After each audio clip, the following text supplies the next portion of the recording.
ਸਤਿਨਾਮ ਕਰਤਾ ਪੁਰਖ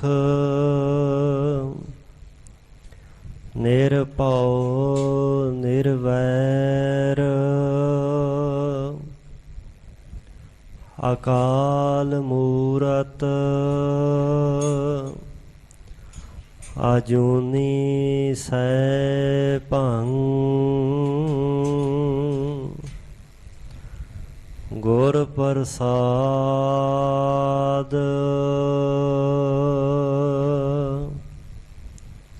ਜਿਉ ਜਾਨੋ ਤਿਉ ਰਾਖ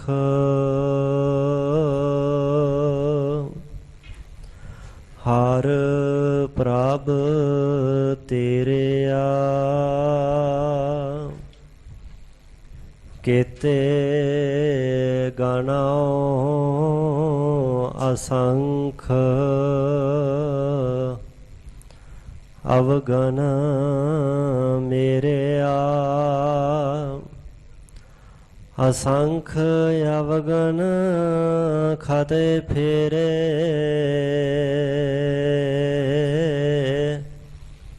ਨਿਤ ਪ੍ਰਤ ਸਾਧ ਭੁਲੀਐ ਮੋਹ ਮਗਨ ਬਿਕਰਾਲ ਮਾਇਆ ਤੋ ਪ੍ਰਸਾਦੀ ਘੁਲੀਐ ਲੋਕ ਕਰਤ ਬਿਕਾਰ ਬਿਖੜੇ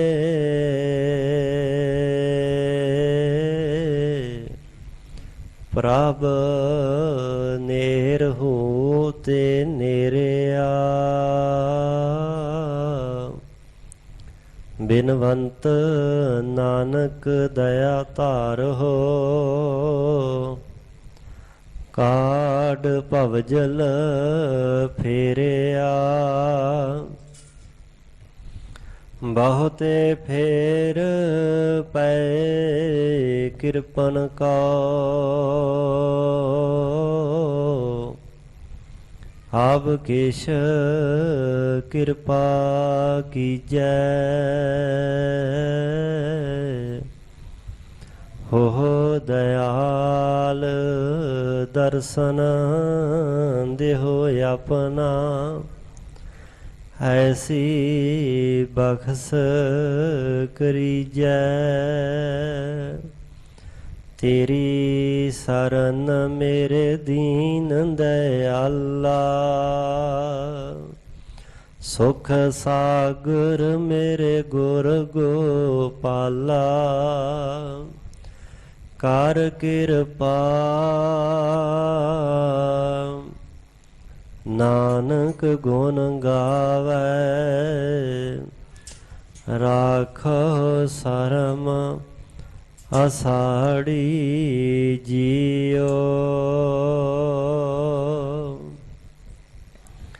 ਸੋ ਕਹੋ ਟਲ ਗੁਰ ਸੇਵੀਐ ਅਹਨਿਸ ਸਹਿਜ ਸੁਭਾਇ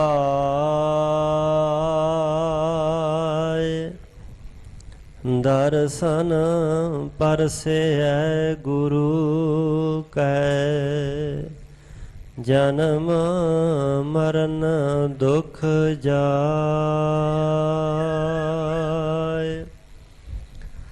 ਹੋਵੈ ਸਿਫਤ ਖਸਮ ਦੀ ਨੂਰ ਅਰਸੋਂ ਕੁਰਸੋਂ ਚੱਟੀਐ ਤੁਧ ਡਿਠੇ ਸੱਚੇ ਪਾਤਸ਼ਾਹ ਮਾਲ ਜਨਮ ਜਨਮ ਦੀ ਕੱਟੀਐ ਸੱਜਣ ਸੱਚਾ ਪਾਤਸ਼ਾਹ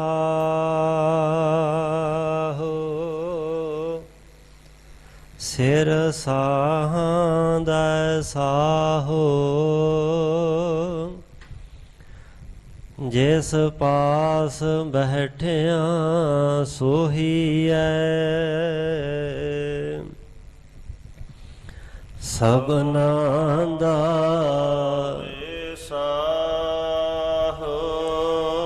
ਜਿਸ ਪਾਸ ਬੈਠਿਆ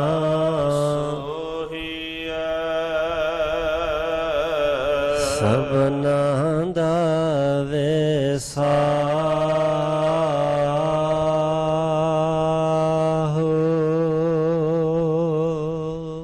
ਸਤਨਾਮ ਸ੍ਰੀ ਵਾਹਿਗੁਰੂ ਸਾਹਿਬ ਜੀ।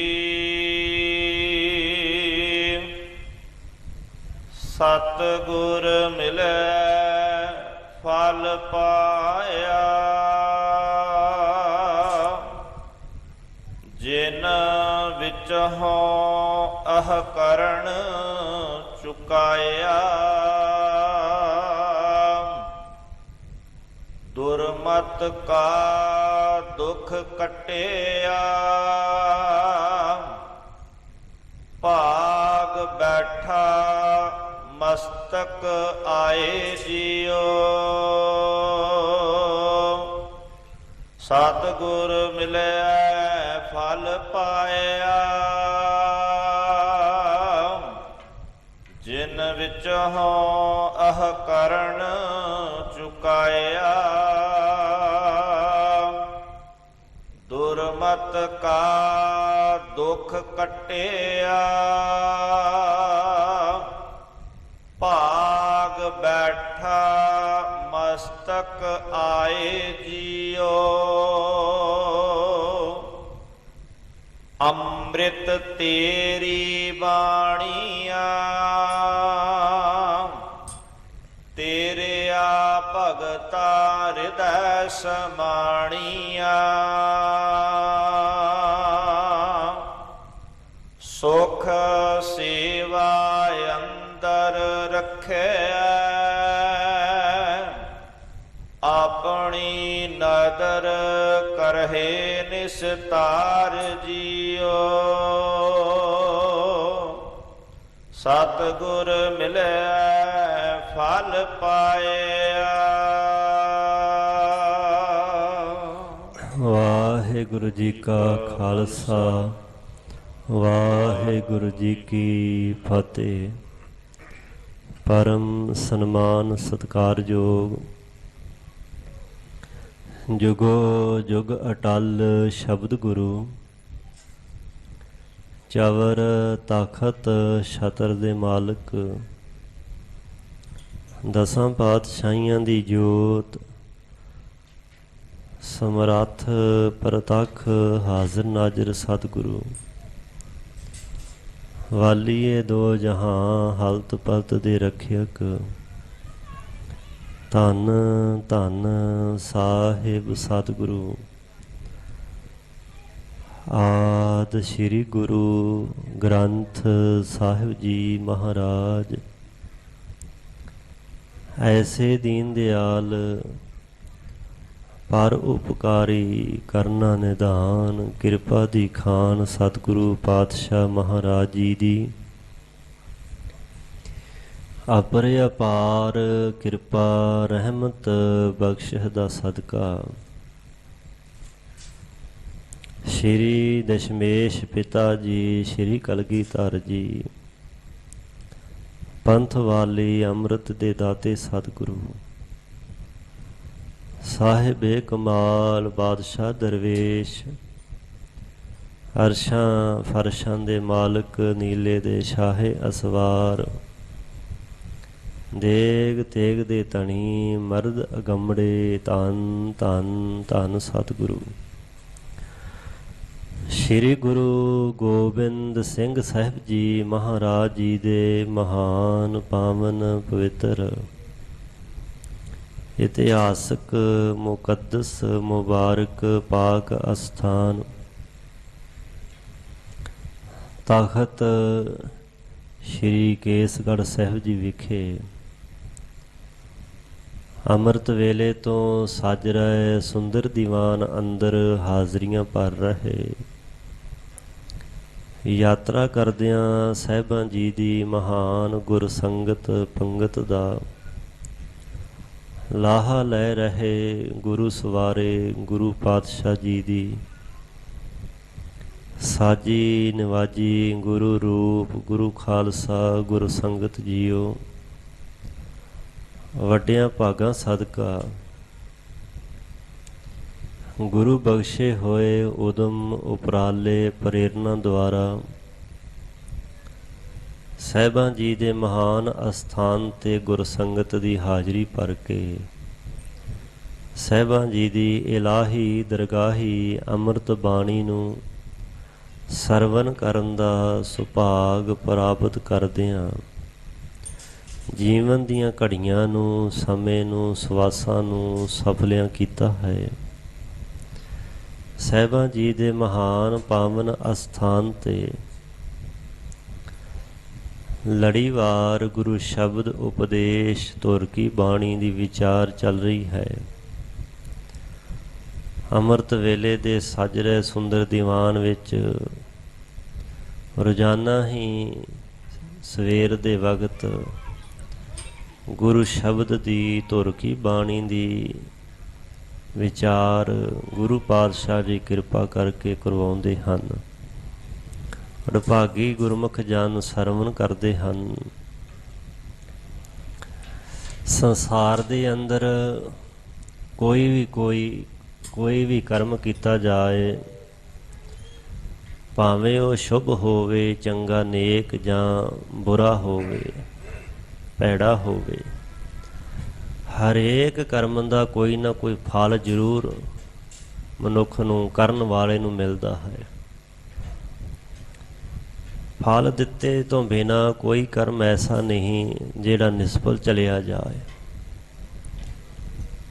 ਅੱਜ ਦੇ ਪਹਿਲੇ ਬੰਦ ਅੰਦਰ ਸਤਿਗੁਰੂ ਪਾਤਸ਼ਾਹ ਜੀ ਨੇ ਫਲ ਦਾ ਜ਼ਿਕਰ ਕੀਤਾ ਹੈ ਤੇ ਫਲ ਉਹ ਜਿਸ ਦੇ ਬਾਰੇ ਅਸੀਂ ਗੁਰੂ ਕੀ ਬਾਣੀ ਵਿੱਚੋਂ ਵੇਖਾਂਗੇ ਕਿ ਕਿਹੜਾ ਫਲ ਸਤਿਗੁਰੂ ਪਾਤਸ਼ਾਹ ਮਹਾਰਾਜ ਜੀ ਨੂੰ ਮਿਲਣ ਕਰਕੇ ਪ੍ਰਾਪਤ ਹੋਇਆ ਔਰ ਕਿਹੜੇ ਫਲਾਂ ਦਾ ਜ਼ਿਕਰ ਗੁਰੂ ਸਾਹਿਬ ਜੀ ਨੇ ਬਾਣੀ 'ਚ ਕੀਤਾ ਹੈ ਕਿ ਫਲ ਪ੍ਰਾਪਤ ਹੋ ਜਾਂਦਾ ਹੈ। ਆਦਿ ਕਾਲ ਤੋਂ ਲੈ ਕਰਕੇ ਜਦੋਂ ਤੋਂ ਇਹ ਸ੍ਰਿਸ਼ਟੀ ਇਹ ਦੁਨੀਆ ਇਹ ਸੰਸਾਰ ਹੋਂਦ ਵਿੱਚ ਆਇਆ, ਮਨੁੱਖ ਉਹ ਫਲ ਚਾਹੁੰਦਾ ਜਿਹੜਾ ਫਲ ਅਮਰ ਹੋਵੇ, ਜਿਹੜਾ ਫਲ ਸੁਖਦਾਈ ਹੋਵੇ, ਫਲੀਭੂਤ ਹੋਵੇ, ਜਿਹੜਾ ਫਲ ਸਦਾ ਹੀ ਰਸ ਦੇਵੇ, ਮਿੱਠਾ ਹੋਵੇ, ਸਰੀਰ ਨੂੰ ਸੁੱਖ ਦੇਣ ਵਾਲਾ ਹੋਵੇ। ਰਾਜੇ ਭਰਤਰੀ ਨੇ ਵੀ ਇੱਕ ਫਲ ਦਾ ਜ਼ਿਕਰ ਕੀਤਾ, ਉਹਨੂੰ ਲਿਖਿਆ ਅਮਰ ਫਲ। ਫਲ ਦਾ ਜ਼ਿਕਰ ਗੁਰੂ ਪਾਤਸ਼ਾਹ ਜੀ ਨੇ ਵੀ ਬਾਣੀ ਅੰਦਰ ਥਾਵਾਂ ਤੇ ਕੀਤਾ ਹੈ। ਉਹ ਮਹਾਨ ਫਲ ਕਿਹੜਾ ਹੈ? ਸਤਿਗੁਰੂ ਪਾਤਸ਼ਾਹ ਦਾ ਇੱਕ ਬਚਨ ਹੈ, ਅਨਕ ਬੰਧਨ ਤੋਰੇ ਨਹੀਂ ਜਾਹੇ। ਜੀਵਨ ਕਾਲ ਵਿੱਚ ਵਿਚਰਦਿਆਂ ਮਨੁੱਖ ਨੂੰ ਅਨੇਕਾਂ ਹੀ ਫਾਹੀਆਂ ਬੰਧਨ ਰੁਕਾਵਟਾਂ ਵਿਘਨ ਪੈਂਦੇ ਹਨ, ਜਿਹੜੇ ਮਨੁੱਖ ਦੇ ਆਪਣੇ ਬਲ ਉਗਤ ਜੁਗਤ ਸਿਆਣਪ ਚਤੁਰਾਈ ਨਾਲ ਨਹੀਂ ਤੋੜੇ ਜਾ ਸਕਦੇ, ਖਾਸ ਕਰਕੇ ਪਰਲੋਕ ਦੇ ਬੰਧਨ। ਫਿਰ ਉਹ ਕਿਵੇਂ ਟੁੱਟਦੇ ਨੇ? ਸਿਮਰਤ ਨਾਮ ਮੁਕਤ ਫਲ ਪਾਹੇ। ਗੁਰੂ ਬਖਸ਼ਿਆ ਹੋਇਆ ਜਦੋਂ ਕੋਈ ਨਾਮ ਸਿਮਰਦਾ, ਨਾਮ ਚੇਤੇ ਕਰਦਾ ਹੈ, ਕੀ ਫਲ ਮਿਲਦਾ ਹੈ? ਮੁਕਤ ਫਲ, ਮੁਕਤੀ ਰੂਪੀ ਫਲ। ਫਲ ਉਹ ਹੈ ਆਮ ਤੌਰ 'ਤੇ ਜਿਹਨੂੰ ਅਸੀਂ ਕਹਿੰਦੇ ਜੋ ਦਰਖਤ ਨੂੰ ਲੱਗਦਾ ਹੈ। ਹੁਣ ਸਫਲ ਦਰਖਤ ਦੀ ਨਿਸ਼ਾਨੀ ਕੀ ਹੈ? ਉਹ ਤਿਆਰ ਹੋਇਆ, ਉਹਦੀ ਪਾਲਣਾ ਪੋਸ਼ਣਾ ਕੀਤੀ, ਬੀਜਣ ਵਾਲੇ ਲਾਉਣ ਵਾਲੇ ਨੇ, ਉਗਾਉਣ ਵਾਲੇ ਨੇ ਘੱਲ ਨਾ ਘਾਲੀ ਕਿ ਇਹਨੂੰ ਫਲ ਲੱਗੇ, ਭਾਵੇਂ ਅੰਬ ਦਾ ਦਰਖਤ ਹੋਵੇ ਭਾਵੇਂ ਕੋਈ ਹੋਵੇ। ਮਕਸਦ ਤਾਂ ਫਲ ਵਾਲੇ ਬੂਟੇ ਦਾ ਕਿ ਫਲ ਮਿਲੇ, ਫਲ ਛਕ ਲਿਆ ਜਾਏ। ਅਖਰੀ ਅਰਥ ਹੈ ਫਲ ਦਾ, ਜਿਵੇਂ ਕਿਸੇ ਦਰਖਤ ਨੂੰ ਕੋਈ ਫਲ ਲੱਗਦਾ ਹੈ, ਉਹ ਦਰਖਤ ਸਫਲ ਹੈ। ਇਸੇ ਤਰ੍ਹਾਂ ਹੀ ਬਾਣੀ ਅੰਦਰ ਭਾਵ ਅਰਥ ਜ਼ਿਆਦਾ ਕਰਕੇ ਫਲ ਦਾ ਲਿਆ ਜਾਂਦਾ ਹੈ, ਕਾਮਯਾਬੀ ਸਫਲਤਾ ਲਾਹਾ ਇਹ ਫਲ ਦਾ ਭਾਵ ਹੈ। ਤੇ ਸਹਿਬ ਸੱਚੇ ਪਾਤਸ਼ਾਹ ਪਾਵਨ ਇਸ ਬਚਨ ਦੁਆਰਾ ਸਾਨੂੰ ਸਮਝਾਇਆ ਹੈ, ਸਿਮਰਤ ਨਾਮ ਮੁਕਤ ਫਲ ਪਾਹੇ। ਜਦੋਂ ਕੋਈ ਨਾਮ ਸਿਮਰਦਾ ਹੈ, ਮਾਲਕ ਦੇ ਨਾਮ ਦਾ ਚਿੰਤਨ ਕਰਦਾ, ਉਹਨੂੰ ਮੁਕਤੀ ਰੂਪੀ ਫਲ ਮਿਲ ਜਾਂਦਾ। ਜਿੰਨਾ ਚਿਰ ਮੁਕਤੀ ਰੂਪੀ ਫਲ ਨਹੀਂ ਮਿਲਦਾ, ਅਨਕ ਬੰਧਨ ਤੋਰੇ ਨਹੀਂ ਜਾਏ। ਅਨੇਕਾਂ ਇਹੋ ਜਿਹੇ ਬੰਧਨ ਹਨ ਜਿਹੜੇ ਮਨੁੱਖ ਦੇ ਕੋਲੋਂ ਨਹੀਂ ਟੁੱਟ ਸਕਦੇ। ਮਨੁੱਖ ਤੋੜਨਾ ਚਾਹੇ ਨਹੀਂ ਤੋੜੇ ਜਾ ਸਕਦੇ। ਵੱਡਾ ਬੰਧਨ ਹੈ ਮੋਹ ਦਾ ਬੰਧਨ, ਮਾਇਆ ਦਾ ਬੰਧਨ। ਪਤਾ ਨਹੀਂ ਕਿੰਨੇ ਕੁ ਬੰਧਨ ਸੰਸਾਰ ਦੇ ਅੰਦਰ ਕਿਸੇ ਨਾ ਕਿਸੇ ਰੂਪ ਵਿੱਚ ਮਨੁੱਖ ਨੂੰ ਵਿਆਪਦੇ ਹਨ। ਅਗਲਾ ਬਚਨ ਗੁਰੂ ਸਾਹਿਬ ਦਾ ਹੈ, ਗੁਰ ਬਿਨ ਮਹਿਲ ਨਾ ਜਾਪਈ, ਨਾ ਅੰਮ੍ਰਿਤ ਫਲ ਪਾਹੇ। ਕੋਈ ਬੰਦਾ ਚਾਹੇ ਕਿ ਮੈਂ ਆਪਣੇ ਅਸਲੀ ਸਰੂਪ ਰੂਪੀ ਮਹਿਲ ਵਿੱਚ ਪਹੁੰਚ ਜਾਵਾਂ, ਆਤਮਾ ਰੂਪੀ, ਪਰਮਾਤਮਾ ਰੂਪੀ, ਸਾਧ ਸੰਗਤ ਰੂਪੀ ਮਹਿਲ, ਇਹਦੇ ਵਿੱਚ ਸਦੀਵੀ ਨਿਵਾਸ ਤੇ ਟਿਕਾਣਾ ਹਾਸਲ ਕਰ ਲਵਾਂ, ਉਹ ਨਾਮ ਪ੍ਰਾਪਤ ਹੋਵੇ ਜਿਹੜਾ ਮੈਨੂੰ ਅਮਰ ਜੀਵਨ ਦੇ ਦੇਵੇ।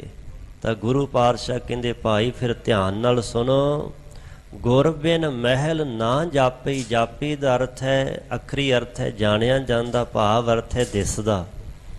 ਬਿਨਾਂ ਗੁਰੂ ਦੇ ਵਿਖਾਏ ਤੋਂ ਭਾਈ ਉਹ ਮਹਿਲ ਨਹੀਂ ਦਿਸਦਾ, ਨਹੀਂ ਨਜ਼ਰ ਪੈਂਦਾ। ਨਾ ਅੰਮ੍ਰਿਤ ਫਲ ਪਾਹੇ, ਨਾ ਉਹ ਨਾਮ ਰੂਪੀ ਅੰਮ੍ਰ ਫਲ ਮਿਲਦਾ ਹੈ ਜਿਹਨੂੰ ਪ੍ਰਾਪਤ ਕੀਤਿਆਂ ਜੀਵਨ ਅਮਰ ਹੋ ਜਾਂਦਾ ਹੈ। ਆਤਮ ਮਾਰਗ ਦੇ ਪਾਂਧੀ ਵਾਸਤੇ ਤਾਂ ਸਾਹਿਬਾਂ ਨੇ ਇੱਥੋਂ ਤੱਕ ਕਹਿ ਦਿੱਤਾ ਹੈ, ਕਾਹੂ ਫਲ ਕੀ ਇੱਛਾ ਨਹੀਂ ਬਾਂਛੈ, ਕੇਵਲ ਭਗਤ ਕੀਰਤਨ ਸੰਗ ਰਾਚੈ। ਕਹਿ ਮਨੁੱਖ ਤੂੰ ਆਤਮ ਮਾਰਗ ਤੇ ਤੋਂ ਸਿਮਰਨ ਕਰ, ਸਾਧਨਾ ਕਰ, ਕਦੀ ਕਿਸੇ ਫਲ ਦੀ ਇੱਛਾ ਨਾ ਰੱਖੀ। ਇਹਦਾ ਭਾਵ ਇਹ ਨਹੀਂ ਕਿ ਤੈਨੂੰ ਮਿਲੇਗਾ ਕੱਖ ਨਹੀਂ। ਮਨ ਚਿੰਦਿਆ ਫਲ ਪਾਏ, ਮਨ ਭਾਉਂਦੇ ਫਲ ਮਿਲ ਜਾਂਦੇ, ਜੋ ਜੋ ਚਿਤਵੇ ਹੁੰਦੇ ਨੇ। ਮੰਗੇ ਨਹੀਂ ਹੁੰਦੇ, ਸੋਚੇ ਹੀ ਹੁੰਦੇ ਕਿ ਆ ਮਿਲ ਜਾਏ, ਉਹ ਸਭ ਕੁਝ ਮਿਲ ਜਾਂਦਾ ਹੈ। ਹੁਣ ਸਤਿਗੁਰੂ ਦੀ ਸੇਵਾ ਕਿੰਨੀ ਮਹਾਨ ਹੈ। ਇੱਥੇ ਸਤਿਗੁਰੂ ਨਾਲ ਮਿਲਣ ਦਾ ਫਲ ਦੱਸਿਆ ਹੈ। ਤੇ ਸਾਹਿਬ ਕਹਿੰਦੇ ਸਤਿਗੁਰ ਕੀ ਸੇਵਾ ਸਫਲ ਹੈ, ਜੇ ਕੋ ਕਰੇ ਚਿਤ ਲਾਏ, ਮਨ ਚਿੰਦਿਆ ਫਲ ਪਾਵਨਾ। ਅੱਗੇ ਕੀ ਹੈ, ਹਉਮੈ ਵਿੱਚੋਂ ਜਾਏ। ਇੰਨੀ ਵੱਡੀ ਕਾਮਯਾਬੀ ਪ੍ਰਾਪਤ ਹੋ ਜਾਂਦੀ ਹੈ ਕਿ ਹਉਮੈ ਦਾ ਖਾਤਮਾ ਹੋ ਜਾਂਦਾ। ਜਿਹੜੀ ਹਉਮੈ ਆਵਾਗਮਨ, ਜੰਮਣ ਮਰਨ, ਇੱਥੋਂ ਤੇ ਉੱਥੋਂ ਦੇ ਦੁੱਖਾਂ ਦਾ ਵੱਡਾ ਕਾਰਨ ਬਾਣੀ 'ਚ ਦੱਸਿਆ ਹੈ। ਸੋ ਇਹ ਸਤਿਗੁਰੂ ਪਾਤਸ਼ਾਹ ਮਹਾਰਾਜ ਜੀ ਨੇ ਬਾਣੀ ਦੁਆਰਾ ਸਾਨੂੰ ਸਮਝਾਇਆ ਹੈ ਕਿ ਗੁਰੂ ਨੂੰ ਮਿਲ ਕੇ ਕੀ ਫਲ ਮਿਲਦਾ ਹੈ। ਕਿਸੇ ਦੀ ਘਾਲੀ ਹੋਈ ਥੋੜ੍ਹੀ ਬਾਤੀ ਘਾਲ ਮਾਲਕ ਅਜਾਈ ਨਹੀਂ ਜਾਣ ਦਿੰਦਾ। ਜਿਵੇਂ ਸਤਿਗੁਰੂ ਪਾਤਸ਼ਾਹ ਮਹਾਰਾਜ ਜੀ ਇਸ ਪਾਵਨ ਉਪਦੇਸ਼ ਦੁਆਰਾ ਸਾਡੇ ਤੇ ਕਿਰਪਾ ਕਰ ਰਹੇ ਹਨ, ਸ਼ਰਧਾ ਪ੍ਰੇਮ ਭਾਵਨਾ ਦੇ ਸਹਿਤ ਵਾਹਿਗੁਰੂ ਗੁਰ ਮੰਤਰ ਦਾ ਜਾਪ ਕਰਦਿਆਂ ਹੋਇਆਂ ਸਾਹਿਬਾਂ ਦੀ ਪਾਵਨ ਬਾਣੀ, ਬਾਣੀ ਦੀ ਵਿਚਾਰ ਦੇ ਨਾਲ ਸਾਂਝ ਪਾਈਏ, ਜਪੀਏ ਵਾਹਿਗੁਰੂ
ਸਤਨਾਮ ਸ੍ਰੀ ਵਾਹਿਗੁਰੂ ਸਾਹਿਬ ਜੀ। ਸਤਿਗੁਰ ਮਿਲਿਆ ਫਲ ਪਾਇਆ। ਸਾਹਿਬ ਸਤਿਗੁਰੂ ਜਗਤ ਗੁਰੂ ਧੰਨ ਧੰਨ ਧੰਨ ਸਤਿਗੁਰੂ ਸ੍ਰੀ ਗੁਰੂ ਨਾਨਕ ਦੇਵ ਸਾਹਿਬ ਸੱਚੇ ਪਾਤਸ਼ਾਹ ਮਹਾਰਾਜ ਜੀ। ਧੰਨ ਸਤਿਗੁਰੂ ਸ੍ਰੀ ਗੁਰੂ ਗ੍ਰੰਥ ਸਾਹਿਬ ਮਹਾਰਾਜ ਜੀ ਦੇ ਪਾਵਨ ਮੌਜੂਦਾ ਸਰੂਪ 1430 ਅੰਗ ਵਾਲੇ ਪਾਵਨ ਸਰੂਪ ਤਿਸ ਦੇ 72 ਅੰਗ ਦੇ ਉੱਪਰ ਇਹ ਪਾਵਨ ਉਪਦੇਸ਼ ਸੁਭਾਏਮਾਨ ਹੈ, ਜਿਸ ਦੇ ਦੁਆਰਾ ਸਾਹਿਬ ਜੀ ਸਤਿਗੁਰੂ ਨੂੰ ਮਿਲਣ ਦਾ ਫਲ ਦੱਸਿਆ ਹੈ। ਸਤਿਗੁਰ ਮਿਲਿਆ ਹੈ, ਮਿਲਿਆ ਦਾ ਅਰਥ ਜਦੋਂ ਮਿਲ ਪਏ, ਮਿਲ ਨਾਲ ਮਿਲਣ ਦੁਆਰਾ ਫਲ ਪਾਇਆ। ਫਲ ਦਾ ਅਰਥ ਹੈ ਇੱਥੇ ਹੈ ਲਾਹਾ, ਨਫਾ, ਫਾਇਦਾ, ਲਾਭ ਹਾਸਲ ਕਰ ਲਿਆ।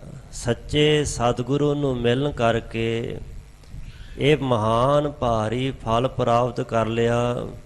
ਜੀਵਨ ਦਾ ਮਨੋਰਥ ਜੋ ਸੀ ਉਹ ਹਾਸਲ ਹੋ ਗਿਆ। ਨਾਮ ਜਪ ਰੂਪੀ, ਸੇਵਾ ਸਿਮਰ ਰੂਪੀ, ਗੁਰਸਿੱਖੀ ਦੀ ਪ੍ਰਾਪਤੀ ਰੂਪੀ, ਸਾਧ ਸੰਗਤ ਵਿੱਚ ਆ ਕੇ ਬੈਠਣਾ, ਨਾਮ ਜਪਣਾ, ਸੋਨਾ, ਇਹ ਸਾਰਾ ਕੁਛ ਇਹ ਲਾਹੇ ਵਿੱਚ ਆਉਂਦਾ ਹੈ। ਸੋ ਸਾਹਿਬ ਕਹਿੰਦੇ ਸੱਚੇ ਸਤਿਗੁਰੂ ਮਿਲਣ ਦਾ ਇਹ ਫਲ ਪ੍ਰਾਪਤ ਕੀਤਾ। ਉਹ ਫਲ ਕਿਹੜਾ ਹੈ? ਅਗਲੀ ਪੰਕਤੀ 'ਚ ਸਾਹਿਬ ਵਰਣਨ ਕਰਦੇ ਹਨ। ਜਿਨ ਵਿੱਚੋਂ ਅਹ ਕਰਨ ਚੁਕਾਇਆ। ਜਿਨ ਜਿਸ ਸਤਿਗੁਰੂ ਨੇ ਆਪ ਬਖਸ਼ਿਸ਼ ਕਰਕੇ ਕਿਹੜਾ ਫਲ ਕਿਹੜਾ ਲਾਭ ਦਿੱਤਾ, ਵਿੱਚੋਂ ਅੰਤਿਸ਼ ਕਰਨ ਦੇ ਹਿਰਦੇ ਵਿੱਚੋਂ, ਸਾਡੇ ਮਨ ਅੰਦਰੋਂ, ਸਾਡੇ ਦਿਲ ਦਿਮਾਗ ਦੇ ਵਿੱਚੋਂ ਇੱਕ ਖਿਆਲ ਹੈ ਜਿਹਨੂੰ ਅਹੰ ਭਾਵ ਕਹਿੰਦੇ ਹਨ। ਮੈਂ ਮੇਰੀ ਦਾ ਆਪਨੱਤ ਦਾ ਭਾਵ ਕਿ ਮੈਂ ਕੁਛ ਹਾਂ, ਮੈਂ ਕੁਛ ਕਰ ਸਕਦਾ ਹਾਂ। ਇਸੇ ਨੂੰ ਬਾਣੀ ਨੇ ਅਹੰ ਭਾਵ ਜਾਂ ਇਹ ਕਰਨ ਆਖਿਆ ਹੈ। ਇਹ ਕਰਨ ਦਾ ਅਰਥ ਕੀ ਹੈ? ਹੰਗਤਾ ਨਾਲ ਭਰਿਆ ਹੋਇਆ ਮਨੁੱਖ ਕੁਛ ਸੋਚੇ ਵਿਚਾਰੇ ਕਿ ਮੈਂ ਕੁਛ ਕਰਨ ਦੀ ਸਮਰੱਥਾ ਰੱਖਦਾ, ਕੁਛ ਕਰ ਸਕਦਾ ਹਾਂ। ਸਤਿਗੁਰੂ ਨੂੰ ਮਿਲਣ ਦਾ ਇਹ ਫਲ ਮਿਲਿਆ ਕਿ ਜਿਸ ਸਤਿਗੁਰੂ ਨੇ ਵਿੱਚੋਂ ਅਹੰ ਭਾਵ ਚੁਕਾਇਆ, ਚੁਕਾ ਦਿੱਤਾ, ਦੂਰ ਕਰ ਦਿੱਤਾ। ਜੇਕਰ ਇਸ ਘਟਨਾ ਨੂੰ ਕਿਸੇ ਨੇ ਪੜ੍ਹਨਾ ਵੇਖਣਾ ਹੋਵੇ, ਪੜ੍ਹਨਾ ਵੀ ਹੋਵੇ ਤੇ ਵੇਖਣਾ ਵੀ ਹੋਵੇ, ਗੁਰੂ ਕੇ ਲਾਹੌਰ ਦੇ ਨੇੜੇ ਤਕਰੀਬਨ 4 ਕਿਲੋਮੀਟਰ ਅੱਗੇ ਉਹ ਜਗ੍ਹਾ ਹੈ। ਉਸ ਜਗ੍ਹਾ ਦਾ ਨਾਮ ਹੈ ਗੁਰੂ ਕੀ ਨੜ। ਉਹ ਬੜਾ ਵੱਡਾ ਸਾਰਾ ਪੱਥਰ ਅੱਜ ਵੀ ਉੱਥੇ ਟਿਕਿਆ ਹੋਇਆ। ਅਨੇਕਾਂ ਉਹਦੇ ਵਿੱਚ ਨਿਸ਼ਾਨ ਨੇ ਜਿਹੜੇ ਮੰਨੇ ਜਾਂਦੇ ਕਿ ਇਹ ਗੋਲੀਆਂ ਦੇ ਨਿਸ਼ਾਨ ਨੇ। ਕਲਗੀਧਰ ਪੰਥ ਦਾ ਵਾਲੀ ਸਾਹਿਬ ਗੁਰੂ ਗੋਬਿੰਦ ਸਿੰਘ ਸਾਹਿਬ ਮਹਾਰਾਜ ਜੀ ਇੱਕ ਦਿਨ 20 ਕੁ ਸਿੰਘਾਂ ਦੇ ਸਮੇਤ ਸ਼ਿਕਾਰ ਖੇਡਦੇ ਹੋਏ ਸਾਹਿਬ ਜੀ ਉਸ ਪਾਸੇ ਨੂੰ ਚਲੇ ਗਏ। ਵਿਚਰਦੇ ਹੋਏ ਤੁਰੇ ਇਸ ਪਾਵਨ ਧਰਤੀ ਆਨੰਦਪੁਰ ਸਾਹਿਬ ਤੋਂ। ਚਲਦੇ ਚਲਦੇ ਸਤਿਗੁਰੂ ਪਾਤਸ਼ਾਹ ਸ਼ਿਕਾਰ ਖੇਡਦੇ ਉਸ ਪਾਸੇ ਨੂੰ ਨਿਕਲ ਗਏ। ਘਣੇ ਜੰਗਲ ਸਨ। ਅੱਜ ਵੀ ਉਹ ਗਾਂ ਉੱਪਰ ਪੈਦਲ ਜਾਣਾ ਪੈਂਦਾ ਹੈ। ਦੂਸਰੇ ਪਾਸੇ ਰਾਜਾ ਭੀਮ ਚੰਦ, ਬਾਕੀ ਰਾਜਾ ਕਿਰਪਾਲ ਕਟੋਚੀਆ, ਉਹਨਾਂ ਦੇ ਸੰਗੀ ਸਾਥੀ 2 ਵਿਅਕਤੀ, ਇੱਕ ਦਾ ਨਾਮ ਸੀ ਬਲੀਆ ਚੰਦ, ਇੱਕ ਦਾ ਨਾਮ ਸੀ ਆਲਮ ਚੰਦ। ਇਹਨਾਂ ਦੋਵਾਂ ਦੀ ਖਾਸ ਡਿਊਟੀ ਲਾਈ ਗਈ ਕਿ ਜਦੋਂ ਗੁਰੂ ਗੋਬਿੰਦ ਸਿੰਘ ਇਸ ਪਾਸੇ ਆਏ ਫੌਰਨ ਹਮਲਾ ਕਰਕੇ ਉਹਨਾਂ ਨੂੰ ਗ੍ਰਿਫਤਾਰ ਕਰ ਲਿਆ ਜਾਏ ਜਾਂ ਖਤਮ ਕਰ ਦਿੱਤਾ ਜਾਏ। ਇਹਨਾਂ 2 ਰਾਜਿਆਂ ਨੇ, 2 ਵਿਅਕਤੀਆਂ ਨੇ ਇਹ ਸਾਰੀ ਜ਼ਿੰਮੇਵਾਰੀ ਆਪਣੇ ਸਿਰ ਲਈ ਸੀ। 250-300 ਸਿਪਾਹੀ ਲੈ ਕਰਕੇ ਹਮੇਸ਼ਾ ਉਸ ਪਾਸੇ ਨਿਗਾਹ ਰੱਖਦੇ ਸਨ ਕਿ ਕਦੋਂ ਘਣੇ ਜੰਗਲਾਂ ਵਿੱਚ ਗੁਰੂ ਗੋਬਿੰਦ ਸਿੰਘ ਆਵੇ ਤੇ ਕਦੋਂ ਅਸੀਂ ਹਮਲਾ ਕਰੀਏ। ਇੱਕ ਦਿਨ ਉਹ ਆ ਪਹੁੰਚਾ। ਗੁਰੂ ਸਾਰਿਆਂ ਦੀ ਇੱਛਾ ਪੂਰੀ ਕਰ ਦਿੰਦਾ, ਭਾਵੇਂ ਚੰਗੀ ਹੋਵੇ ਤੇ ਭਾਵੇਂ ਕਿਸੇ ਦੀ ਮੰਦੀ ਹੋਵੇ। ਅੱਗੇ ਫਲ ਉਹਨੇ ਭੁਗਤਣਾ ਹੈ। ਗੁਰੂ ਨੇ ਇੱਛਾ ਪੂਰੀ ਕਰ ਦੇਣੀ ਹੈ। ਉਹਦੇ ਵਾਸਤੇ ਸੁਖਦਾਈ ਹੋਵੇ ਦੁਖਦਾਈ ਉਹ ਮਨੁੱਖ ਨੇ ਵਿਚਾਰਨਾ ਹੈ। ਸੋ 20 ਸਿੱਖ ਸਿੰਘ ਸਨ ਸਤਿਗੁਰੂ ਪਾਤਸ਼ਾਹ ਦੇ ਨਾਲ, ਤੇ ਪਹਾੜੀਆਂ ਨੇ ਵੇਖਿਆ ਕਿ ਅੱਜ ਗੁਰੂ ਕੇਵਲ 20 ਸਿੱਖਾਂ ਸਮੇਤ ਹੈ, ਅੱਜ ਜਿਉਂਦਾ ਬਚ ਕੇ ਨਹੀਂ ਜਾਣਾ ਚਾਹੀਦਾ। ਉਹਨਾਂ ਨੇ ਅਚਾਨਕ ਹਮਲਾ ਕਰ ਦਿੱਤਾ। ਇੱਕ ਪਾਸੇ 20 ਸਿੱਖ ਦੂਸਰੇ ਪਾਸੇ 200-250 ਵਿਅਕਤੀ ਜਿਹੜੇ ਰਾਜਿਆਂ ਦੇ ਪੜ੍ਹਾਏ ਸਿਖਾਏ ਸਨ ਕਿ ਤੁਹਾਨੂੰ ਇਨਾਮ ਕਨਾਮ ਹੋਰ ਉੱਚੇ ਅਹੁਦੇ ਦਿੱਤੇ ਜਾਣਗੇ ਜੇਕਰ ਤੁਸੀਂ ਕਾਮਯਾਬ ਹੁੰਦੇ ਹੋ। ਸੋ ਲੜਾਈ ਯੁੱਧ ਸ਼ੁਰੂ ਹੋ ਗਿਆ। ਗੁਰੂ ਕੇ ਸਿੱਖਾਂ ਨੇ ਅਜਿਹੀ ਤੇਗ ਚਲਾਈ ਕਿ ਜਿਹੜੇ 20 ਸਿੱਖ ਸਨ ਉਹ 200-250 ਦੇ ਉੱਪਰ ਭਾਰੂ ਪੈ ਗਏ। ਬਹੁਤ ਭਾਰੀ ਨੁਕਸਾਨ ਪਹਾੜੀਆਂ ਦਾ ਗੁਰੂ ਕੇ ਸਿੱਖਾਂ ਨੇ ਕੀਤਾ। ਪਹਾੜੀਏ ਨੱਠ ਤੁਰੇ। ਜਦੋਂ ਨੱਠੇ ਜਾ ਰਹੇ ਸਨ ਕਲਗੀਧਰ ਪਾਤਸ਼ਾਹ ਨੇ ਪਿੱਛੋਂ ਆਵਾਜ਼ ਦਿੱਤੀ। ਸਿੱਖ ਪਿੱਛੇ ਪਿੱਛੇ ਉਹਨਾਂ ਦੇ ਗਿੱਟੀ ਚੜੇ ਜਾਂਦੇ ਸੀ, ਮਾਰ ਕੁਟਾਈ ਕਰਦੇ, ਉਹਨਾਂ ਨੂੰ ਵੱਢ ਤੁੱਕ ਕਰਦੇ। ਕਹਿਣ ਲੱਗੇ ਆ ਜਾਓ ਸਿੰਘੋ ਰੁਕ ਜਾਓ। ਕਹਿਣ ਲੱਗੇ ਨਹੀਂ ਮਹਾਰਾਜ ਹੁਣ ਇਹਨਾਂ ਨੂੰ ਘਰ ਤੱਕ ਪਹੁੰਚਾ ਕੇ ਆਵਾਂਗੇ। ਨਾ ਹਿੰਮਤ ਕਿਵੇਂ ਕੀਤੀ। ਖਿਆਲ ਤਾਂ ਚੰਗਾ ਸੀ ਪਰ ਇਹ 'ਚ ਅਹੰ ਭਾਵ ਸੀ ਕਿ ਅਸੀਂ ਪਹਾੜੀਆਂ ਨੂੰ ਭਜਾਈ ਜਾ ਰਹੇ, ਬਸ ਅਸੀਂ ਉਹਨਾਂ ਨੂੰ ਘਰ ਹੀ ਪਹੁੰਚਾ ਕੇ ਆਵਾਂਗੇ। ਗੁਰੂ ਗੋਬਿੰਦ ਸਿੰਘ ਪਾਤਸ਼ਾਹ ਨੇ ਵੇਖਿਆ ਸਿੱਖਾਂ ਦੇ ਮਨ 'ਚ ਅਹੰ ਭਾਵ ਹੰਕਾਰ ਆ ਗਿਆ ਤੇ ਹੰਕਾਰ ਗੁਰੂ ਨੂੰ ਕਦੀ ਚੰਗਾ ਨਹੀਂ ਲੱਗਦਾ। ਸਾਹਿਬਾਂ ਨੇ ਆਪਣਾ ਘੋੜਾ ਛੇੜਿਆ। ਇੱਕ ਝਿੜੀ ਸੀ, ਉਸ ਝਿੜੀ ਵਿੱਚ ਜਾ ਕੇ ਸਾਹਿਬ ਜੀ ਖਲੋ ਗਏ। ਕੁਛ ਦੂਰੀ ਤੱਕ ਪਹਾੜੀਆਂ ਦੇ ਪਿੱਛੇ ਚੜ੍ਹਦੇ ਸਿੱਖ ਗਏ। ਅਚਾਨਕ ਇੱਕ ਪਹਾੜੀਏ ਦੀ ਨਿਗਾਹ ਪਈ, ਉਹਨੇ ਵੇਖਿਆ। ਕਹਿਣ ਲੱਗੇ ਗੁਰੂ ਗੋਬਿੰਦ ਸਿੰਘ ਤੇ ਨਾ 20 ਵਿੱਚ ਇੱਕ ਵੀ ਨਹੀਂ ਹੈ। ਇਉਂ ਜਾਪਦਾ ਗੁਰੂ ਗੋਬਿੰਦ ਸਿੰਘ ਜੰਗ ਦੇ ਵਿੱਚ ਮਾਰਿਆ ਗਿਆ, ਸ਼ਹੀਦ ਹੋ ਗਿਆ, ਤਾਂ ਸਿੱਖ ਨੇ ਤੇ ਸਿੱਖਾਂ ਨੂੰ ਫੜ ਲਓ। ਜਦੋਂ ਉਹਨੇ ਇਹ ਗੱਲ ਕਹੀ ਸਿੱਖਾਂ ਨੇ ਵੇਖਿਆ ਆਸੇ ਪਾਸੇ ਤੇ ਵਾਕਿਆ ਗੁਰੂ ਗੋਬਿੰਦ ਸਿੰਘ ਉਹਨਾਂ ਸਿੱਖਾਂ ਵਿੱਚ ਨਹੀਂ ਸਨ। ਸਿੱਖਾਂ ਦੇ ਪੈਰ ਥਿੜਕ ਗਏ। ਹੁਣ ਉਹੀ 20 ਸਿੱਖ ਅੱਗੇ ਅੱਗੇ ਕੁੱਟ ਖਾਂਦੇ ਤੇ ਪਿੱਛੇ ਪਿੱਛੇ ਪਹਾੜੀ ਉਹਨਾਂ ਦੀ ਮਾਰ ਕੁਟਾਈ ਕਰਦੇ ਆ ਰਹੇ ਸੀ। ਐਸਾ ਕਿਉਂ ਹੋਇਆ? ਅਹੰ ਭਾਵ ਕਰਕੇ। ਇੱਕ ਸਿੱਖ ਦੌੜਿਆ, ਅਚਾਨਕ ਨਿਗਾਹ ਪਈ ਕਲਗੀਧਰ ਪਾਤਸ਼ਾਹ ਜੀ ਘੋੜੇ ਤੇ ਸਵਾਰ ਨੇ, ਤਿਆਰ ਬਰ ਤਿਆਰ ਝਿੜੀ ਵਿੱਚ। ਦੌੜ ਜਾ ਕੇ ਚਰਨ ਫੜ ਲਏ। ਮਹਾਰਾਜ ਛੇਤੀ ਨਾਲ ਬਾਹਰ ਆਓ, ਤੁਸੀਂ ਨਾਲ ਸੋ ਤੇ ਅਸੀਂ ਉਹਨਾਂ ਸਾਰਿਆਂ ਤੇ ਭਾਰੂ ਸੀ, ਤੁਸੀਂ ਸਾਡੇ ਤੋਂ ਪਾਸੇ ਹੋ ਗਏ, ਉਹੀ ਸਾਨੂੰ ਕੁੱਟਦੇ ਮਾਰਦੇ ਪਿੱਛੇ ਆ ਰਹੇ ਨੇ। ਤੇ ਕਲਗੀਧਰ ਪਾਤਸ਼ਾਹ ਨੇ ਅਸੀਂ ਤੁਹਾਨੂੰ 3 ਬਚਨ ਕਹੇ ਸਨ, ਸਿੱਖੋ ਵਾਸ ਮੋੜ ਆਓ। ਤੇ ਤੁਸੀਂ ਕਹਿ ਰਹੇ ਸੀ ਨਹੀਂ ਅਸੀਂ ਉਹਨਾਂ ਨੂੰ ਘਰੇ ਹੀ ਛੱਡ ਕਰਕੇ ਆਵਾਂਗੇ। ਇਹ ਤੁਹਾਡਾ ਹੰਕਾਰ ਸੀ, ਤੁਹਾਡੀ ਹਉਮੈ ਸੀ। ਆਪਣੇ ਆਗੂ ਦਾ, ਆਪਣੇ ਜਥੇਦਾਰ ਦਾ, ਆਪਣੇ ਰਹਿਬਰ ਦਾ ਹੁਕਮ ਮੰਨਣਾ ਇਹ ਸਿੱਖ ਦਾ ਪਹਿਲਾ ਕਰਮ ਹੁੰਦਾ। ਤੇ ਤੁਸੀਂ ਤਾਂ ਹੁਣੇ ਭੁਲਾ ਦਿੱਤਾ। ਅਸੀਂ ਹਾਜ਼ਰ ਨਾਜ਼ਰ ਹਾਂ ਤੇ ਸਾਡਾ ਗੱਲ ਬਚਨ ਵੱਲ ਧਿਆਨ ਹੀ ਨਹੀਂ ਦਿੱਤਾ, ਗੱਲ ਹੀ ਨਹੀਂ ਸੁਣੀ। ਤੁਹਾਨੂੰ ਆਪਣੇ ਬਾਹਾਂ ਦੇ ਬਲ ਤੇ ਜ਼ੋਰ ਤੇ ਹੰਕਾਰ ਸੀ ਕਿ ਬਸ ਅਸੀਂ ਪਹਾੜੀਆਂ ਨੂੰ ਭਜਾਈ ਜਾ ਰਹੇ ਹਾਂ ਤੇ ਹੁਣ ਤੁਸੀਂ ਫਿਰ ਕੁੱਟ ਖਾ ਰਹੇ ਹੋ। ਫਿਰ ਗੁਰੂ ਨੂੰ ਸਿੱਖਾਂ ਦੀ ਲਾਜ ਸੀ, ਗੁਰੂ ਨੇ ਹੀ ਸਿੱਖ ਦੀ ਬਾਂਹ ਫੜਨੀ ਹੈ। ਸਾਹਿਬ ਜੀ ਆਏ, ਕਲਗੀਧਰ ਪਾਤਸ਼ਾਹ ਨੇ ਅਜਿਹੇ ਤੀਰਾਂ ਦੀ ਵਰਖਾ ਕੀਤੀ, ਉਹੀ ਪਹਾੜੀਏ ਜਿਹੜੇ ਪਿੱਛੇ ਪਿੱਛੇ ਆ ਰਹੇ ਸਿੱਖਾਂ ਦੇ ਪਛਾਹ ਨੂੰ ਨੱਸ ਗਏ। ਹੁਣ ਉਹੀ ਸਿੱਖ ਫਿਰ ਪਹਾੜੀਆਂ ਦੇ ਪਿੱਛੇ ਪਿੱਛੇ। ਐਸਾ ਇੱਕ ਗੁਰੀਲਾ ਯੁੱਧ ਉੱਥੇ ਹੋਇਆ। ਉਹ ਨਟ ਅੱਜ ਵੀ ਅਨੇਕਾਂ ਗੋਲੀਆਂ ਦੇ ਨਿਸ਼ਾਨ ਉਸ ਪੱਥਰ ਦੇ ਉੱਪਰ ਨੇ, ਉਹਨੂੰ ਗੁਰੂ ਕੀ ਨੜ ਬੋਲਦੇ ਹਨ। ਉੱਥੇ ਇਹ ਜੰਗ ਹੋਇਆ ਸੀ। ਬਲੀਆ ਚੰਦ ਤੇ ਆਲਮ ਚੰਦ। ਬਲੀਆ ਚੰਦ ਦੀ ਬਾਂਹ ਜਿਹੜੀ ਸੀ ਉਹ ਅਰਕ ਦੇ ਲਾਗੋਂ ਗੁਰੂ ਕੇ ਸਿੱਖਾਂ ਨੇ ਲਾ ਕੇ ਧਰਤੀ ਸੁੱਟ ਦਿੱਤੀ, ਕਿਰਪਾਨ ਦੇ ਸਮੇਤ ਹੀ। ਬਾਂਹ ਵਢਾ ਕੇ ਕੁੱਟ ਖਾ ਕਰਕੇ ਪਹਾੜੀਏ ਨੱਸ ਗਏ। ਗੁਰੂ ਸਾਹਿਬ ਜੀ ਦੀ ਫਤਿਹ ਹੋਈ। ਸਾਹਿਬਾਂ ਨੇ ਸਾਰੇ ਸਿੰਘਾਂ ਨੂੰ ਇਕੱਠੇ ਕਰਕੇ ਆਖਿਆ ਸੀ, ਸਿੱਖੋ ਗੁਰੂ ਕੀ ਬਾਣੀ ਪੜ੍ਹੋ, ਤੁਹਾਨੂੰ ਪਤਾ ਲੱਗੇਗਾ। ਹਰ ਜੂ ਅਹੰਕਾਰ ਨ ਭਾਵੈ, ਵੇਦ ਕੂਕ ਸੁਣਾਵੇ। ਧਾਰਮਿਕ ਸ਼ਾਸਤਰ ਵੇਦ ਗ੍ਰੰਥ ਕੂਕਾ ਮਾਰ ਕੇ ਕਹਿੰਦੇ ਕਿ ਗੁਰੂ ਪਰਮੇਸ਼ਰ ਨੂੰ ਕਦੀ ਹਉਮੈ ਹੰਕਾਰ ਬਿਲਕੁਲ ਨਹੀਂ ਪਾਉਂਦਾ। ਤੇ ਸਾਡੇ ਨਾਲ ਮਿਲਣ ਦਾ ਤੁਹਾਨੂੰ ਲਾਭ ਕੀ, ਫਾਇਦਾ ਕੀ ਜੇਕਰ ਤੁਸੀਂ ਹੰਕਾਰ ਦੀਆਂ ਪੰਡਾਂ ਚੁੱਕੀ ਰੱਖੀਆਂ। ਹੰਗਤਾ ਨਾਲ ਭਰੇ ਰਹੇ, ਅਪਨੱਤ ਨਾਲ ਭਰੇ ਰਹੇ, ਫਿਰ ਕੀ ਲਾਭ ਹੈ। ਐਸ ਧਰਤੀ ਤੇ ਇੱਕ ਸਿੱਖ ਆਇਆ ਸੀ, ਭਾਈ ਲਾਲ ਚੰਦ। ਆਪ ਜੀ ਨੇ ਉਹ ਕਥਾ ਬੜੀ ਵਾਰੀ ਸੁਣੀ। ਢਾਲ ਬਣਾ ਕੇ ਲੈ ਕੇ ਆਇਆ ਸੀ। ਮਹਾਰਾਜ ਬੜੀ ਚੰਗੀ ਹੈ। ਸਾਹਿਬ ਜੀ ਹੱਥਾਂ ਵਿੱਚ ਫੜ ਕੇ ਵੇਖਣ ਲੱਗੇ। ਇੱਥੋਂ ਤੱਕ ਤਾਂ ਠੀਕ ਸੀ ਕਿ ਚੰਗੀ ਹੈ, ਕੋਈ ਸ਼ਸਤਰ ਦਾ ਵਾਰ ਕਰੇ ਤੇ ਇਹਦੇ ਕੱਟ ਨਹੀਂ ਕਰਦਾ, ਪਰ ਜਦੋਂ ਇਹ ਕਹਿ ਦਿੱਤਾ ਕਿ ਤੁਸੀਂ ਵੀ ਗੋਲੀ ਚਲਾਓ ਤੇ ਪਾਰ ਨਹੀਂ ਹੋ ਸਕਦੀ, ਹਉਮੈ ਦੀ ਹੱਦ ਸੀ, ਹੰਕਾਰ ਸੀ। ਤੇ ਗੁਰੂ ਸਾਹਿਬ ਨੇ ਵਿਚਾਰਿਆ ਕਿ ਸਿੱਖ ਇੰਨਾ ਦੂਰੋਂ ਚੱਲ ਕੇ ਆਇਆ, ਸੇਵਾ ਕੀਤੀ ਤੇ ਸੇਵਾ ਸਫਲ ਹੋਣੀ ਚਾਹੀਦੀ, ਥਾਏ ਪੈਣੀ ਚਾਹੀਦੀ, ਤੇ ਹੰਕਾਰ ਸੇਵਾ ਥਾਏ ਨਹੀਂ ਪੈਣ ਦਿੰਦਾ। ਸਾਹਿਬਾਂ ਕਿਹਾ ਸੀ ਫਿਰ ਕੱਲ੍ਹ ਨੂੰ ਤੇਰੀ ਢਾਲ ਪਰਖਾਂਗੇ।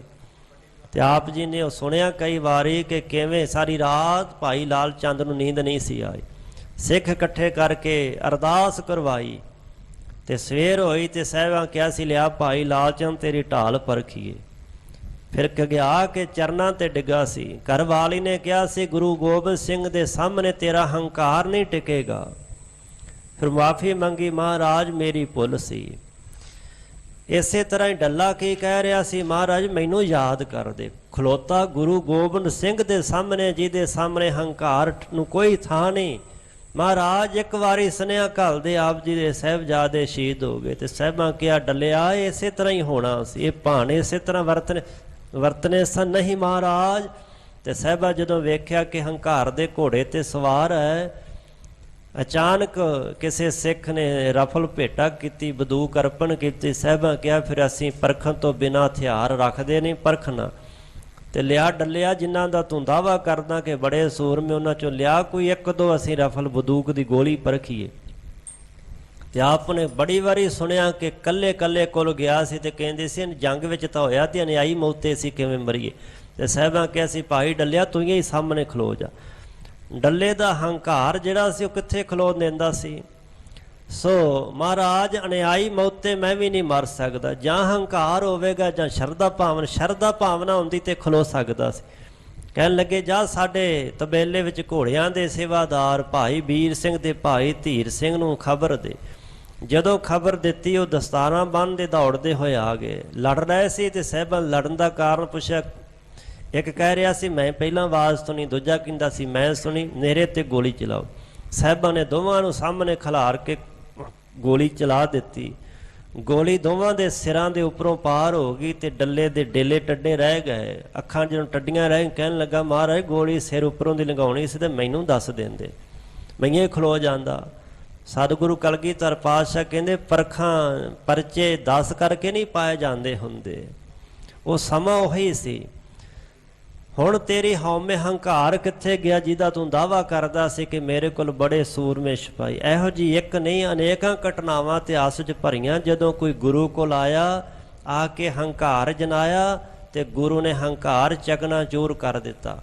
ਰਾਜਾ ਦੀਪ ਚੰਦ ਆਪਣੇ ਸਾਥੀਆਂ ਨੂੰ ਲੈ ਕੇ ਆਇਆ ਸੀ 7ਵੇਂ ਪਾਤਸ਼ਾਹ ਕੋਲ, ਮੈਨੂੰ ਮਾਮਲਾ ਦਿਓ, ਟੈਕਸ ਦਿਓ।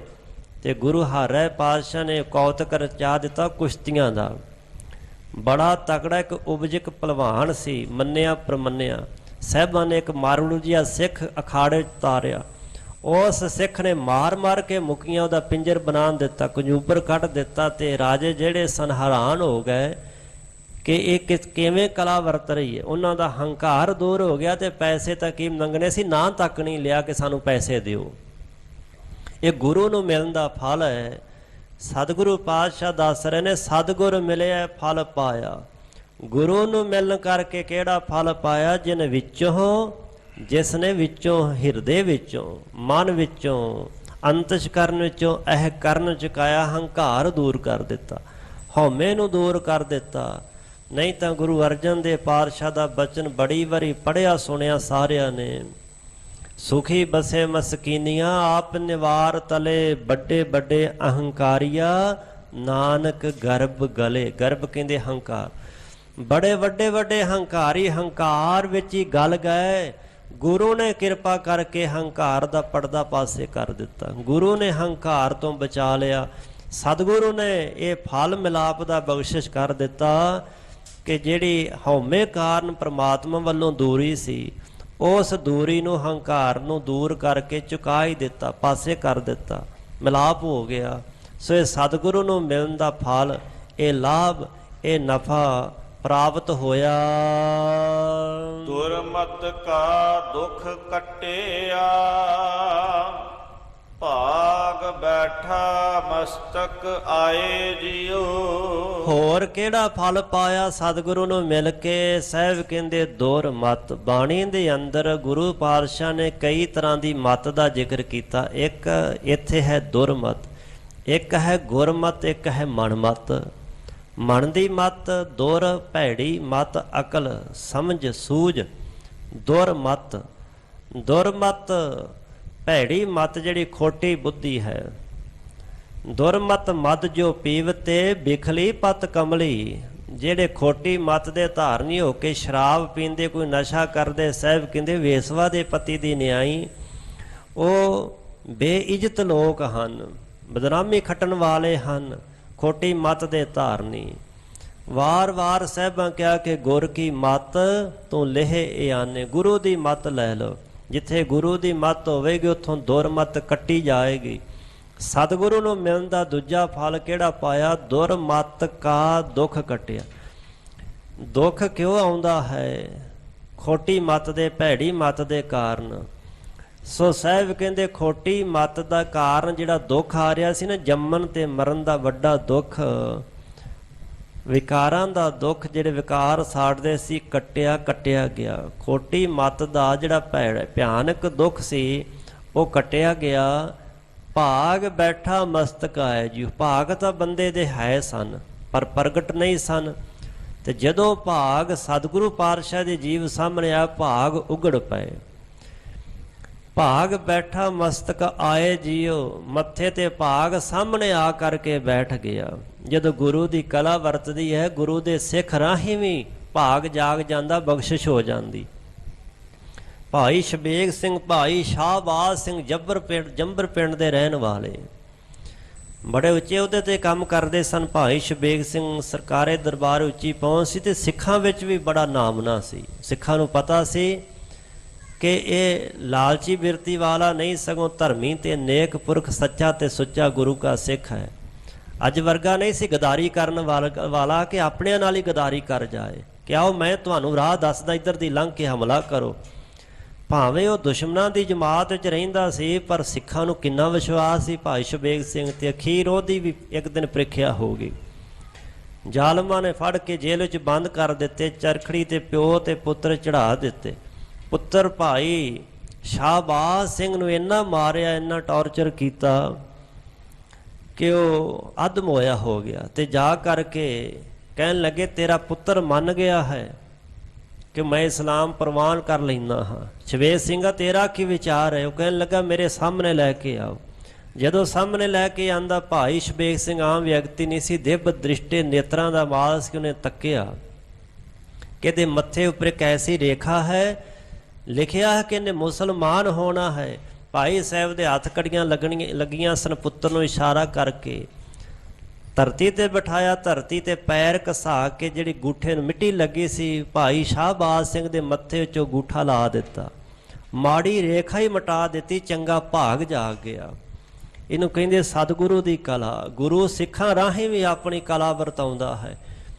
ਮਾੜਾ ਭਾਗ ਮਿਟ ਕਰਕੇ ਤੇ ਚੰਗਾ ਭਾਗ ਉਗੜਾਉਂਦਾ, ਪ੍ਰਗਟ ਹੋ ਜਾਂਦਾ ਹੈ।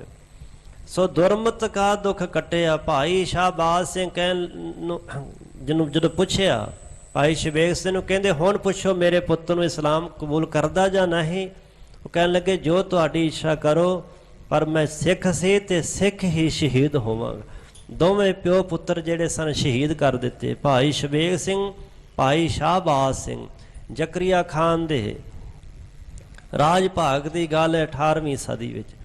ਸੋ ਸਤਿਗੁਰੂ ਸੱਚੇ ਪਾਤਸ਼ਾਹ ਮਹਾਰਾਜ ਜੀ ਫਰਮਾਨ ਕਰਦੇ ਨੇ, ਖੋਟੀ ਮੱਤ ਦਾ ਜਿਹੜਾ ਦੁੱਖ ਸੀ ਨਾ, ਭੈੜੀ ਮੱਤ ਦੇ ਕਾਰਨ ਜਿਹੜਾ ਦੁੱਖ ਆਉਂਦਾ ਸੀ, ਉਹ ਸਾਰਾ ਕੱਟ ਦਿੱਤਾ, ਦੂਰ ਹੋ ਗਿਆ। ਮੱਥੇ ਦੇ ਉੱਪਰ ਭਾਗ ਬੈਠਾ ਮਸਤਕ ਆਜੂ। ਭਾਗ ਦਾ ਅਰਥ ਕੀ? ਨਸੀਬ, ਸ਼ੁਭ ਕਰਮ, ਚੰਗਾ ਕਰਮ, ਚੰਗਾ ਭਾਗ ਜਿਹੜਾ ਸ਼ੁਭ ਫਲ ਦੇਵੇ, ਉਹ ਮਸਤਕ ਤੇ ਆ ਕੇ ਬੈਠਾ ਤੋਂ ਭਾਵੇਂ ਪ੍ਰਗਟ ਹੋ ਗਿਆ, ਸਾਖਸ਼ਾਤ ਹੋ ਗਿਆ, ਜਿਹਨੇ ਚੰਗਾ ਫਲ ਪ੍ਰਾਪਤ ਕਰਵਾਇਆ। ਅੰਮ੍ਰਿਤ ਤੇਰੀ ਬਾਣੀਆਂ। ਹੇ ਅਕਾਲ ਪੁਰਖ ਵਾਹਿਗੁਰੂ, ਤੇਰੀ ਬਾਣੀ ਕੈਸੀ ਹੈ, ਕਿਹੋ ਜੀ ਹੈ? ਅੰਗ ਨਾ ਹੁੰਦਾ ਹੈ ਰਹਿਤ ਦਾ ਤੇ ਮ੍ਰਿਤ ਨਾਮ ਹੁੰਦਾ ਮੌਤ ਦਾ। ਮੌਤ ਤੋਂ ਰਹਿਤ ਕਰਨ ਵਾਲੀ ਤੇਰੀ ਬਾਣੀਆਂ। ਤੇਰੀ ਬਾਣੀਆਂ ਬਹੁ ਅਰਥਕ ਸ਼ਬਦ ਹੈ। ਬਾਣੀਆਂ ਜੋ ਬਹੁ ਵਚਨ ਸ਼ਬਦ ਹੈ। ਹੁਣ ਬਾਣੀ ਇੱਕ ਓੰਕਾਰ ਤੋਂ ਲੈ ਕੇ ਕਿੰਨੀਆਂ ਬਾਣੀਆਂ? ਜਪਜੀ ਸਾਹਿਬ ਬਾਣੀ ਹੈ, ਆਨੰਦ ਸਾਹਿਬ, ਰਹਿ ਰਸ ਬਾਣੀ, ਕੀਰਤਨ ਸੋਲਾ ਬਾਣੀ। ਇਹ ਸਾਰੀਆਂ ਬਾਣੀਆਂ। 5 ਬਾਣੀਆਂ ਦਾ ਨਿਤਨੇਮ ਸਵੇਰੇ, 2 ਬਾਣੀਆਂ ਦਾ ਸ਼ਾਮ ਨੂੰ। ਇਹ ਸਾਰੀਆਂ ਬਾਣੀਆਂ ਹਨ। ਸੋ ਬਾਣੀਆਂ ਤੋਂ ਭਾਵ ਬਾਣੀ ਵੀ ਹੈ। ਬਾਣੀ ਅੰਦਰ ਥਾਂ ਥਾਂ ਤੇ ਅੰਮ੍ਰਿਤ ਬਾਣੀ ਹਰ ਹਰ ਤੇਰੀ, ਸੁਣ ਸੁਣ ਹੋਵੈ ਪਰਮਗਤ ਮੇਰੀ। ਜਲਨ ਬੁਝੀ ਸੀਤਲ ਹੋਏ ਮਨੁਆ ਸਤਿਗੁਰ ਕਾ ਦਰਸ਼ਨ ਪਾਏ ਜੀਓ। ਸੋ ਸਾਚੀ ਬਾਣੀ ਮਿੱਠੀ ਅੰਮ੍ਰਿਤ ਧਾਰ ਜਿਨ ਪੀਤੀ ਤਿਸ ਮੋਖ ਦਵਾਰ। ਵਾਰ ਵਾਰ ਸਾਹਿਬ ਕਹਿੰਦੇ ਗੁਰਬਾਣੀ ਗਾਵੋ ਭਾਈ ਉਹ ਸਫਲ ਸਦਾ ਸੁਖਦਾਈ। ਜੀਵ ਦਾ ਮਨੋਰਥ ਸੰਸਾਰ ਚ ਆਉਂਦਾ ਸਾਹਿਬਾਂ ਨੇ ਬਾਣੀ ਚ ਇਹੀ ਦੱਸਿਆ ਆਇਓ ਸੁਨਨ ਪੜਨ ਕਉ ਬਾਣੀ ਨਾਮ ਵਿਸਾਰ ਲੱਗੇ ਅਨਲਾਚ ਬਿਰਥਾ ਜਨਮ ਪੁਰਾਣੀ। ਹੇ ਅਕਾਲ ਪੁਰਖ ਵਾਹਿਗੁਰੂ ਅੰਮ੍ਰਿਤ ਤੇਰੀ ਬਾਣੀਆਂ, ਤੇਰੀ ਜਿਹੜੀ ਬਾਣੀਆਂ ਬਾਣੀ ਹੈ ਇਹ ਅੰਮ੍ਰਿਤ ਸਰੂਪ ਹੈ। ਨਾਮ ਅੰਮ੍ਰਿਤ ਦਾ ਖਜ਼ਾਨਾ ਬਖਸ਼ਿਸ਼ ਕਰਨ ਵਾਲੀ ਤੇ ਮੌਤ ਦੇ ਭੈ ਤੋਂ ਰਹਿਤ ਕਰ ਦੇਣ ਵਾਲੀ, ਮੌਤ ਦੇ ਮੰਡਲ ਤੋਂ ਦੇਸ਼ ਤੋਂ ਉੱਪਰ ਲੈ ਜਾਣ ਵਾਲੀ ਹੈ। ਐਸੀ ਤੇਰੀ ਨਾਮ ਅੰਮ੍ਰਿਤ ਰੂਪ ਬਾਣੀ ਹੈ। ਤੇਰੇ ਆ ਭਗਤਾ ਹਿਰਦੈ ਸਮਾਣੀਆਂ। ਇਸ ਬਾਣੀ ਦਾ ਵਾਸਾ ਕਿੱਥੇ ਹੈ? ਸਾਹਿਬ ਕਹਿੰਦੇ ਤੇਰਿਆਂ ਭਗਤਾਂ, ਜਿਹੜੇ ਤੇਰੇ ਭਗਤ ਹੈ ਨਾ ਮਾਲਕਾ। ਭਗਤ ਕਹਿੰਦੇ ਬੰਦਗੀ ਕਰਨ ਵਾਲੇ, ਸਿਮਰਨ ਕਰਨ ਵਾਲੇ ਗੁਰਮੁਖ ਨੂੰ, ਉਹਨਾਂ ਦੇ ਹਿਰਦੇ 'ਚ ਸਮਾਣੀਆਂ ਸਮਾਈ ਹੋਈ ਹੈ, ਸਮਾ ਜਾਂਦੀ ਹੈ। ਮਨਮੁਖ ਦੇ ਹਿਰਦੇ 'ਚ ਬਾਣੀ ਕਿੱਥੇ ਵਸਦੀ ਹੈ? ਸਾਹਿਬ ਕਹਿੰਦੇ ਇਹ ਬਾਣੀ ਜੋ ਜੀਓ ਜਾਣੈ ਤੈਨੇ ਅੰਤਰ ਰਵੇ ਹਰ ਨਾਮਾ। ਉਹਦੇ ਅੰਦਰ ਨਾਮ ਦੀ ਰੌ ਚੱਲ ਪੈਂਦੀ, ਜਿਹੜਾ ਇਸ ਬਾਣੀ ਨੂੰ ਹਿਰਦੇ 'ਚ ਵਸਾ ਲਵੇ। ਜਿਸ ਦੇ ਹਿਰਦੇ 'ਚ ਬਾਣੀ ਵਸ ਜਾਏ ਤੇ ਜਿਹਨੂੰ ਬਾਣੀ ਭੁੱਲ ਜਾਏ, ਜਾਏ ਤਨ ਬਾਣੀ ਵਿਸਰ ਜਾਏ ਜਿਉ ਪੱਕਾ ਰੋਗੀ ਵਿਲ ਲਾਏ।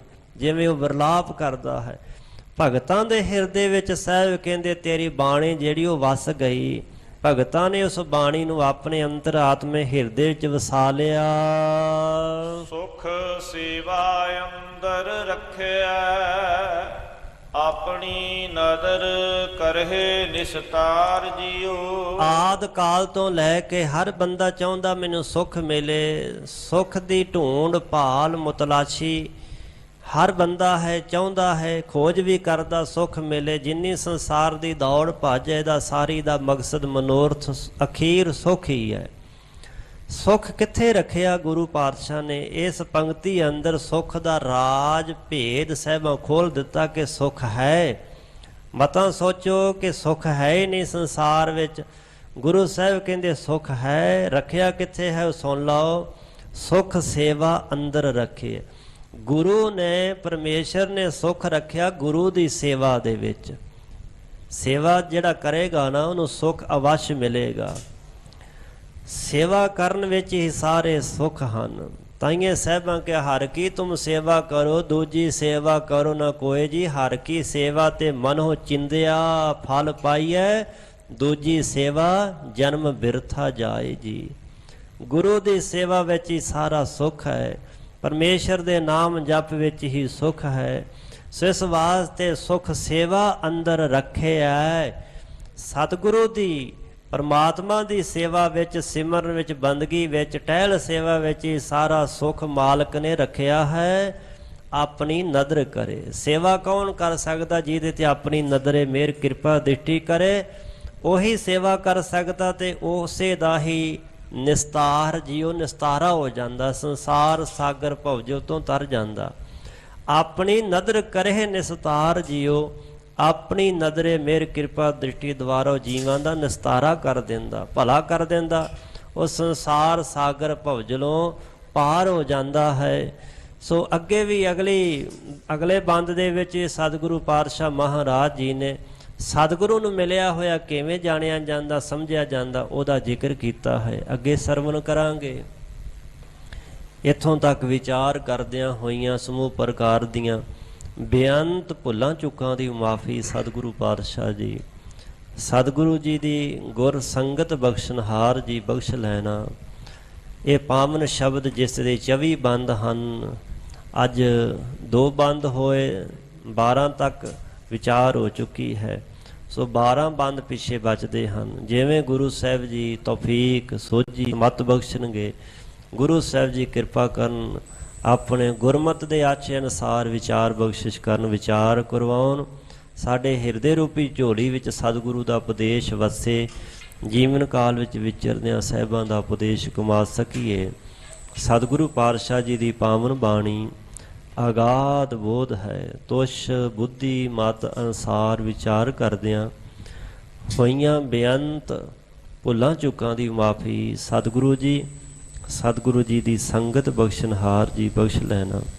ਅੱਗੇ ਵਾਸਤੇ ਸਮਤ ਬਖਸ਼ਣੀ ਕਿਰਪਾ ਕਰਨੀ ਜੀ। ਅੰਮ੍ਰਿਤ ਤੇਰੀ ਬਾਣੀਆਂ ਤੇਰਿਆ ਭਗਤਾ ਹਿਰਦੈ ਸਮਾਣੀਆਂ। ਸੁਖ ਸੇਵਾ ਅੰਦਰ ਰੱਖਿਆ ਆਪਣੀ ਨਦਰ ਕਰਹਿ ਨਿਸਤਾਰ ਜੀਓ। ਵਾਹਿਗੁਰੂ ਜੀ ਕਾ ਖਾਲਸਾ ਵਾਹਿਗੁਰੂ ਜੀ ਕੀ ਫਤਿਹ। ਰਾਮ ਕਲੀ ਮਹੱਲਾ ਤੀਜਾ। ਆਨੰਦ ਇਕ ਓੰਕਾਰ ਸਤਿਗੁਰ ਪ੍ਰਸਾਦ। ਆਨੰਦ ਭਇਆ ਮੇਰੀ ਮਾਏ ਸਤਿਗੁਰੂ ਮੈਂ ਪਾਇਆ। ਸਤਿਗੁਰ ਤਾਂ ਪਾਇਆ ਸਹਿਜ ਸੇਤੀ ਮਨ ਵਜੀਆਂ ਵਾਧਾਈਆਂ। ਰਾਗ ਰਤਨ ਪਰਵਾਰ ਭਰੀਆਂ ਸ਼ਬਦ ਗਾਵਨ ਆਈਆਂ। ਸ਼ਬਦੋ ਤਾਂ ਗਾਵੋ ਹਰੀ ਕੇਰਾ ਮਨ ਜਿਨੀ ਵਸਾਇਆ। ਕਹੈ ਨਾਨਕ ਆਨੰਦ ਹੋਆ ਸਤਿਗੁਰੂ ਮੈਂ ਪਾਇਆ। ਏ ਮਨ ਮੇਰਿਆ ਤੂੰ ਸਦਾ ਰਹੋ ਹਰ ਨਾਲੇ। ਹਰ ਨਾਲ ਰਹੋ ਤੂੰ ਮਨ ਮੇਰੇ ਦੁਖ ਸਭ ਵਿਸਾਰਨਾ। ਅੰਗੀਕਾਰ ਉਹ ਕਰੇ ਤੇਰਾ ਕਾਰਜ ਸਭ ਸਵਾਰਨਾ। ਸਭਨਾ ਗੱਲਾਂ ਸਮਰੱਥ ਸੁਆਮੀ ਸੋ ਕਿਉ ਮਨੋ ਵਿਸਾਰੇ। ਕਹੈ ਨਾਨਕ ਮਨ ਮੇਰੇ ਸਦਾ ਰਹੋ ਹਰ ਨਾਲੇ। ਸਾਚੇ ਸਾਹਿਬਾ ਕਿਆ ਨਾਹੀ ਘਰ ਤੇਰੇ। ਘਰ ਤਾਂ ਤੇਰਾ ਸਭ ਕਿਛ ਹੈ ਜਿਸ ਦੇਹ ਸੋ ਪਾਵੈ। ਸਦਾ ਸਿਫਤ ਸਲਾਹ ਤੇਰੀ ਨਾਮ ਮਨ ਵਸਾਵੈ। ਨਾਮ ਜਿਨ ਕੈ ਮਨ ਵਸਿਆ ਵਾਜੇ ਸ਼ਬਦ ਕਨੇਰੇ। ਕਹੇ ਨਾਨਕ ਸੱਚੇ ਸਾਹਿਬ ਕਿਆ ਨਾਹੀ ਘਰ ਤੇਰਾ। ਸਾਚਾ ਨਾਮ ਮੇਰਾ ਆਧਾਰੋ। ਸਾਚ ਨਾਮ ਆਧਾਰ ਮੇਰਾ ਜਿਨ ਭੁੱਖਾਂ ਸਭ ਗਵਾਈਆਂ। ਕਰ ਸ਼ਾਂਤ ਸੁਖ ਮਨ ਆਏ ਵਸਿਆ ਜਿਨ ਇੱਛਾ ਸਭ ਪੁਜਾਈਆਂ। ਸਦਾ ਕੁਰਬਾਨ ਕੀਤਾ ਗੁਰੂ ਵਿਟਹੁ ਜਿਸ ਦੀਆਂ ਇਹ ਵਡਿਆਈਆਂ। ਕਾਹੇ ਨਾਨਕ ਸੁਨਹੁ ਸੰਤੋ ਸ਼ਬਦ ਧਰਹੁ ਪਿਆਰੋ। ਸਾਚਾ ਨਾਮ ਮੇਰਾ ਆਧਾਰੋ। ਵਾਜੇ ਪੰਜ ਸ਼ਬਦ ਤਿਤ ਘਰ ਸੁਭਾਗੈ।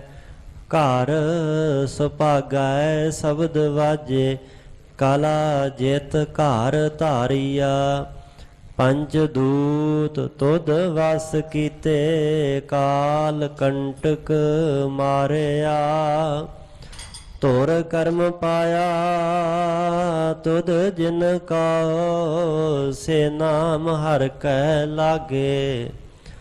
ਕਹੈ ਨਾਨਕ ਤਹਿ ਸੁਖ ਹੋਆ ਤਿਤ ਘਰ ਅਨਹਦ ਵਾਜੇ।